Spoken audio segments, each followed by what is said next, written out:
When I take you to take things with a grain of salt, I do because I'm better than all YouTubers out there that you listen to. And I am proven correct because in this situation with Hellen Taylor and the Bayonetta devs, Platinum Games, there have been some interesting developments in the last few days. And what developments do we have? An interview that Helen did 4 years ago, or something like that, where she mentioned that the sessions for Bayonetta were like four. There were like 4 sessions with an hour each, which, let's be honest, it's an action game. Action games aren't really known for their well crafted and huge storylines. You're not gonna spend as much time as playing an action game as you are gonna spend playing an RPG, be a JRPG or, God forbid, Western RPG. So that development really changes the situation and the way people perceive things. Because $4,000 for what basically means 4 hours of work is a lot. And to be honest, it's quite awful to see people refuse that money. But Platinum Games has come up with the receipts, as I've mentioned before. And this information has been collaborated by Bloomberg and the Video Game Chronicles. And we'll go a little through it. From Bloomberg, we know that Platinum Games attempted to rehire Hellen Taylor for her role as Bayonetta, whatever. And they decided to pay her between $3,000 and $4,000 per session, with 5 sessions in total. And not for the whole game. Which, you know what? Voice acting business, whatever. I don't really care about dubs. Not gonna watch them. Not gonna be into them. If there's a dub in a game, expect me to just change the language to something more funny. Italian, that's one. Or the original language, basically Japanese. But 3 or 4K for a session. A session, 1 hour of work technically, from what she mentioned back in that interview. That's a lot of money. But apparently Taylor didn't ask for a 6-figure sum. And residuals, which I guess is a way of saying, they get paid for each sale of the copy. And of course, Platinum Games decided to decline. Yeah. Now, their version is interesting, to be honest. It really proves what's his name, Hideki, whatever. Kind of right. Sad and deplorable, but let's see. Hellen Taylor made a response towards Bloomberg, and boy, is this response interesting. So hear me out. This begins, and I quote, "An absolute lie," she said. She also said that Platinum Games was trying to save their butts and the game. She said she stood by everything said in the video. "I would like to put this whole bloody franchise behind me. Quite frankly, get on my life in the theater," she wrote. Representatives from Platinum Games and Nintendo didn't respond to requests for comments. But we know that Hideki Kamiya called it sad and deplorable, the whole thing. And it seems he is right about that one.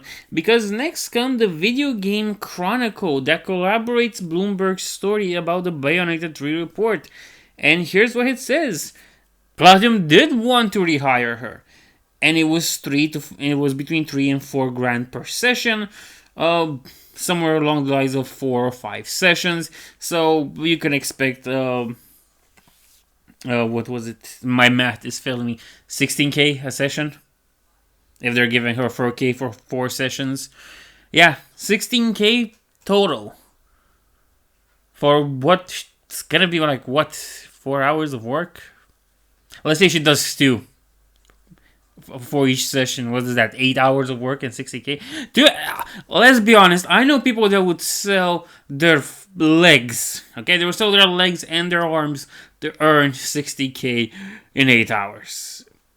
And seeing how the world is getting into a bit of a crisis, I'm not really sure this is a way to, go around the deal. Be like, no, too little. And apparently, what the Video Game Chronicle also mentions is that this is a significant increase over her pay in Bayonetta 2. Which really makes me wonder, what did she get paid in Bayonetta 2? But also Video Game Chronicle mentions that they also confirm that the residual claims.